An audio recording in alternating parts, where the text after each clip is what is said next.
ఓవైపు బీఆర్ఎస్ కు సవాళ్ల వర్షం, మరోవైపు ప్రజలకు హామీల వర్షంతో వరంగల్లో సీఎం రేవంత్ రెడ్డి స్పీచ్ అదరగొట్టారు. కాళేశ్వరంపై టీవీ స్టూడియోల్లో కాకుండా తనతో చర్చకు రావాలని సవాల్ విసిరారు. ఆగస్టు 15 నాటికి రైతులకు 2 లక్షల రూపాయలు రుణమాఫీ చేస్తామని, హరీష్ రావు రాజీనామా చేయడానికి సిద్ధంగా ఉండాలని చెప్పారు. మరోవైపు వరంగల్ కు international airport, outer ring road తీసుకొస్తారని హామీ ఇచ్చారు రేవంత్. అసెంబ్లీ రాని దద్దమ్మలు, బడికి రాని బడి దొంగలు లాంటోళ్ళు అంతేనా? మరి అట్లాంటి బడి దొంగలు నిన్న టీవీ 9లో పోయి కూర్చొని 4 గంటలు కూర్చున్నాడు. సిగ్గున్నదా అని అడుగుతున్నా. 10 ఏళ్ళు ముఖ్యమంత్రి చేసిన ప్రతిపక్ష నాయకుడు అసెంబ్లీకి రాకుండా, సమస్యల మీద మాట్లాడకుండా, ప్రభుత్వానికి సలహాలు ఇవ్వకుండా, గత ప్రభుత్వంలో జరిగిన దోపిడీని ప్రశ్నించి అంగిలాగు ఊడదీస్తామని అసెంబ్లీలో మా కళ్ళలకు చూసే ధైర్యం లేక పారిపోయి టీవీ 9లో కూర్చొని నిన్న ప్రగల్భాలు మాట్లాడుతున్నాడు. ఆయన మెదడును రంగరించి ఆయన రక్తాన్ని దారబోసి కాళేశ్వరం కట్టిండంట. దద్దమ్మ, నువ్వు అట్లా కట్టినవో లేదో ఇట్లా కూలిపోయింది. ఇంతకంటే ప్రపంచంలో దివాలగాడేవాడని ఉంటాడా అని నేను అడుగుతున్నా. కాళేశ్వరం డిజైన్ వేసినప్పుడు తీసినవా, దిగినప్పుడు దించినవా అని నేను అడుగుతున్నా. రాపోదాం. ఇప్పుడు కూడా మా శ్రీధర్ బాబు గారి నియోజకవర్గమే మంతన్నిలోనే కాళేశ్వరం ఉంది. చిన్న కాళేశ్వరం, కాళేశ్వరం కలిసిపోదాం. సూటిగా సవాలు విసురుతున్న కేసీఆర్, నువ్వు కట్టిన అద్భుతం ఏందో, ఈ అద్భుతం తెలంగాణకు ఏ రకంగా ఉపయోగపడుతుందో మేమందరం వస్తాం. ఆమె కూర్చుందాం, నిపుణులను పిలిపిద్దాం, మేధావులను పిలిపిద్దాం, తెలంగాణ సమాజాన్ని ఆహ్వానిద్దాం. అన్ని ప్రభుత్వమే ఏర్పాటు చేస్తుంది. నీకు దమ్ము, ధైర్యం, నీతి, నిజాయితీ, చిత్తశుద్ధి ఉంటే రా, కాళేశ్వరం పోదాం. అడిగేటోడు నీవోడే, చూపించేటోడు నీవోడే.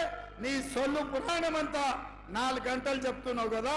నువ్వు కట్టింది అద్భుతమైతే కాళేశ్వరం దగ్గరనే చర్చ పెడదాం రా. హరీష్ రావు గారు ఒక మాట అన్నాడు, రైతు రుణమాఫీ చెయ్యి, రైతు రుణమాఫీ చేస్తే రాజీనామా చేస్తా అన్నాడు. నేను ఈ వేదిక మీద నుంచి మాట ఇస్తున్నా. రామప్ప దేవాలయం శివుడి సాక్షిగా, సమ్మక్క సారలమ్మ సాక్షిగా, 1000 స్తంభాల గుడి సాక్షిగా, అక్కడి సూర్యుడు ఇక్కడ ఉదయించిన, భూమి ఆకాశం తిరగబడ్డా, తుఫానులు వచ్చినా, భూకంపం వచ్చినా, భూమి బద్దలైనా నేను మాట ఇస్తున్నా. 15 ఆగస్టు లోపల తెలంగాణ రైతాంగానికి 15 ఆగస్టు లోపల తెలంగాణ రైతాంగానికి 2 లక్షల రూపాయల రుణమాఫీ చేసి తీరుతా. హరీష్ రావు అన్నావు కదా సిద్దిపేటకు రాజీనామా చేస్తా అని. రాజీనామా పత్రం జేబులో పెట్టుకో. 15 ఆగస్టు నాడు నీతో మాట్లాడతా బిడ్డ. మాట మీద ఉండాలి.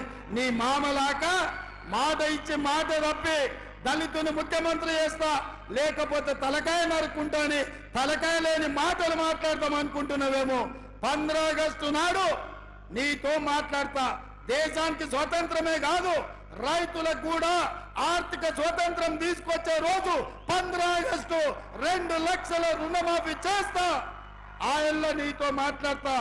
ఇవాళ ఆశామాసిగా సవాళ్లు స్వీకరించిన సిద్దిపేట చెప్పుడు కాదు, జేబుల రాజీనామా పత్రం పెట్టుకో.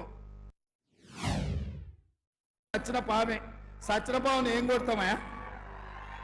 ఇవాళ టీఆర్ఎస్కే నన్ను డిపాజిట్ వచ్చే పరిస్థితి ఉందా?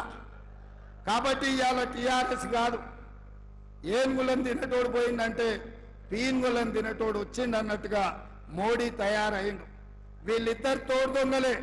వీళ్ళిద్దరు తోడు దొంగలు గూడు పుటాని తెలంగాణ మీద కుట్ర చేశారు. 10 ఏళ్ళు కేసీఆర్ ఎవరు గెలిచినా ఢిల్లీలో మోడీకే తాకట్టు పెట్టాడు. వీళ్ళిద్దరిని వేరువేరుగా చూడలేం. వీళ్ళిద్దరు నాణానికి బొమ్మ బొరుసు లాంటి వాళ్ళు. వీళ్ళిద్దరు కలిసికట్టుగా తెలంగాణకు అన్యాయం చేసిన వాళ్ళు. అందుకే డిసెంబర్లో జరిగిన ఎన్నికల్లో చంద్రశేఖరరావుకు బుద్ధి చెప్పిండ్రు. ఇవాళ మే నెలలో జరగబోయే ఎన్నికల్లో నరేంద్ర మోడీకి గుణపాఠం చెప్పాలి. నరేంద్ర మోడీ గారు ఇచ్చిన హామీలు ఏవైనా అమలైనయా, భారతీయ జనతా పార్టీ నాయకులు చెప్పాలి. ఇవాళ నేను అడుగుతున్న బీజేపీ నాయకులను, ప్రచారానికి వస్తున్న నేతలను, పిచ్చి పట్టుకుంది బీజేపీ వాళ్లకు. మత పిచ్చి, ప్రజల మధ్యలో, భాష మధ్యలో, ప్రాంతాల మధ్యలో చిచ్చుబెట్టి విభజించి ఎన్నికల్లో నెగ్గాలి అని ఆలోచన చేస్తారు. అట్లయినా వాళ్ళకి ఎవరు దొరకలే. ఎవరు దొరికినా ఈ నుంచే మీరు బండకేసి కొట్టిన ఆయన దొరికిండు అరూరు రమేష్. ఎవరా ఆయన? మీ భూములు మింగిన అనకొండ కాదా? ఊరూర్లో భూములు ఆక్రమించుకున్నాడు కాదా?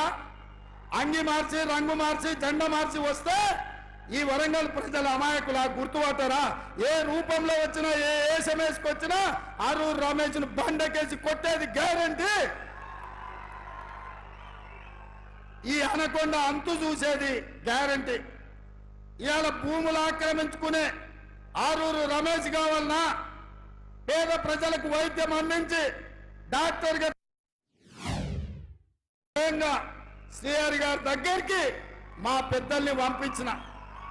ఎందుకంటే ఈ ప్రభుత్వంలో నిజాయితీ కలిగిన, ప్రజలకు చిత్తశుద్ధితో సేవ చేసే నాయకులు నా ఎంబడి ఉంటే నా గౌరవం, పార్టీ గౌరవం పెరుగుతుందని శ్రీహరి గారిని కాంగ్రెస్ లోకి తీసుకురండి.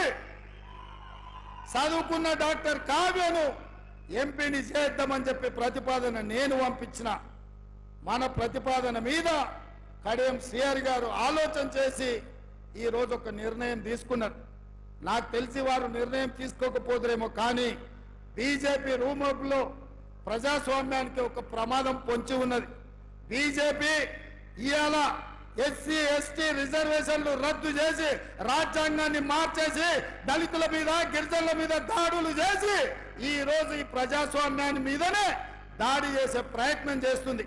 అంబేద్కర్ వాదిగా, ఏబిసిడి వర్గీకరణ కోసం కొట్లాడిన నాయకుడిగా ఈ రోజు ఈ దేశ రాష్ట్ర ప్రజలకు ప్రజాస్వామ్యాన్ని కాపాడే అవసరం ఉంది. అందుకే గాంధీ కుటుంబం నాయకత్వంలో పనిచేయడానికి ఈ రోజు కడియం శ్రీహరి గారు ముందుకొచ్చిండ్రు. అందుకే మిత్రులారా, ఇవాళ శ్రీహరి గారి దగ్గర కోట్ల రూపాయలు చూసే టికెట్ ఇవ్వలేదు, శ్రీహరి గారి నిజాయితీని చూసి టికెట్ ఇచ్చినాం. మీడియా మిత్రులారా, నా మాటగా రాసుకోండి.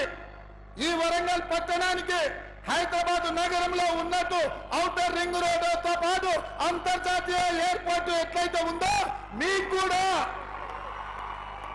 వరంగల్ ఔటర్ రింగ్ రోడ్డుతో పాటు మీకు ఎయిర్పోర్టును నిర్మించి సరాసరి విమానం వరంగల్ దించే బాధ్యత మా ప్రభుత్వం తీసుకుంటది. వరంగల్ పట్టణానికి మహర్దశ కల్పించే బాధ్యత నేను తీసుకుంటా అని చెప్పి మా మిత్రులకు నేను తెలియజేస్తున్నా. మీడియా